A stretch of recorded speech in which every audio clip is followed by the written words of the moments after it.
My brother has been living in my mother's house for 2 years and 3 months without paying a penny of rent to her estate, which means he has been living in my inheritance for 2 years and 3 months without paying a penny of rent to me. I want to be precise about that framing because the temptation, when telling a story like this, is to lean into the family tragedy of it, the grief, the falling out, the particular weight of brothers who no longer speak. Those things are real and they matter, but the legal reality is also real and it also matters.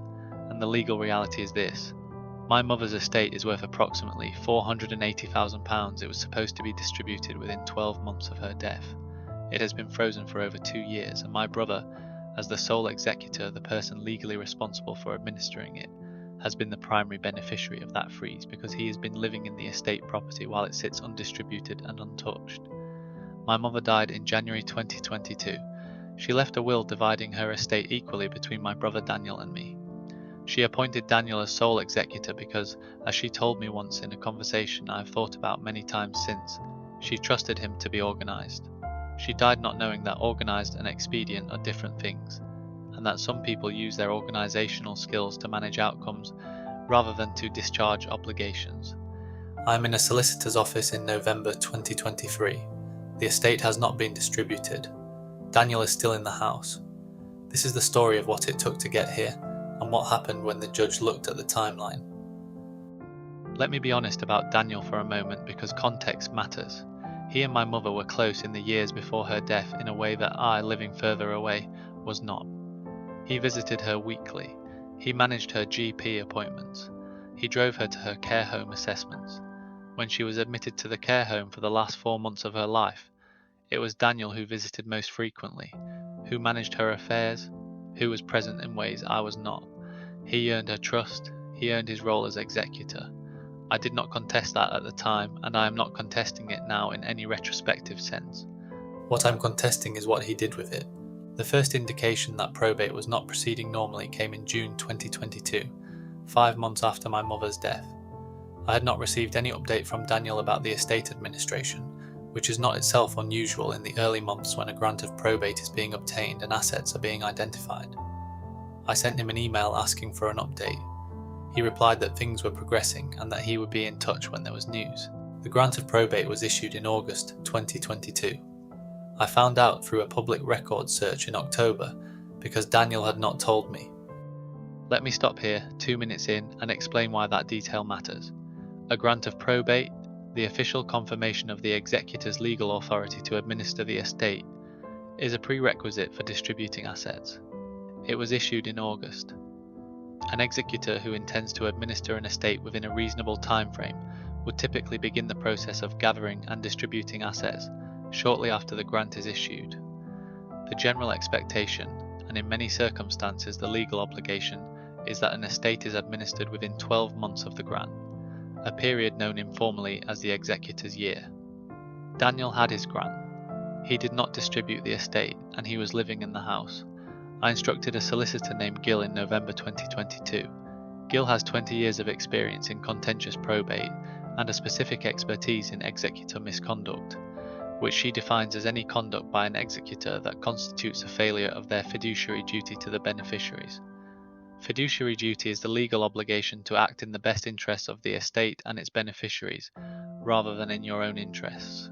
Living rent-free in an estate property while delaying distribution is, Gil told me, among the clearest examples of that duty being breached. She sent Daniel a formal letter in December requesting a full estate account and a proposed timeline for distribution. Daniel responded through his own solicitor in January 2023, 14 months after my mother's death, saying that the estate administration was ongoing, that certain assets required further investigation, and that he anticipated being in a position to distribute within 3 months. 3 months passed, no distribution. In April 2023, Jill filed an application to the Chancery Division of the High Court for an order requiring Daniel to produce a full estate account and to provide a binding timeline for distribution. She also sought an order that the period of Daniel's occupation of the estate property be treated as a debt owed to the estate, an occupation rent charge representing what the property would have earned had it been let on the open market during the period of the delay. This is the midpoint. Because Daniel's response to the Chancery application was to produce for the first time a series of documents suggesting that our mother had made verbal promises to him during the final months of her life that he believed constituted an entitlement to occupy the property.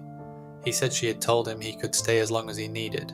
He said these conversations had taken place during his visits to the care home and had been witnessed by care home staff. He named a specific member of staff, a woman called Janet, who he said had been present during conversations confirming this promise. Gill contacted the care home. The care home had records of all visits. Janet still worked there.